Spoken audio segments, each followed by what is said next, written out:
സ്ത്രീശക്തി ആഘോഷമാക്കുന്ന ഈ നൃത്തം ശിവൻ ചാരമാക്കിയ ശേഷം പ്രണയദേവനായ കാമദേവനെ പുനരുജ്ജീവിപ്പിച്ചതിൻ്റെ കഥയിൽ നിന്നാണ് ഉത്ഭവിച്ചെന്ന് വിശ്വസിക്കപ്പെടുന്നു. അതിനെപ്പറ്റിയൊന്നും വലുതായിട്ട് എനിക്ക് അറിയില്ലെങ്കിലും കേരളത്തിലെ സ്ത്രീകൾ ധനുമാസത്തിലെ തിരുവാതിര നാളിൽ പ്രധാനമായിട്ടും സംഘനൃത്തമായിട്ടാണ് തിരുവാതിരക്കളി അവതരിപ്പിക്കുന്നതും. നടുവിൽ വിളക്കൊക്കെ വെച്ചിട്ട് അങ്ങനെയാണ്.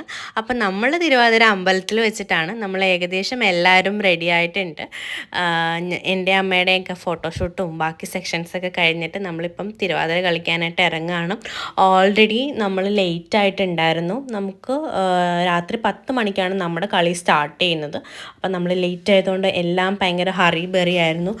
എത്രയൊക്കെ പഠിച്ച് പ്രാക്ടീസ് ചെയ്തെന്ന് പറഞ്ഞാലും നമുക്കൊന്ന് സ്റ്റേജിൽ കയറി എല്ലാവരുടെയും മുമ്പിലൊന്ന് കളിക്കുമ്പം ഒരു നെഞ്ചിടിപ്പ് എന്താണെങ്കിലും ഉണ്ടാവും അല്ലേ, ഒരു ടെൻഷൻ. പക്ഷെ ഞങ്ങൾക്ക് ടെൻഷനൊന്നും അടിക്കാനുള്ള സമയം കിട്ടിയില്ല.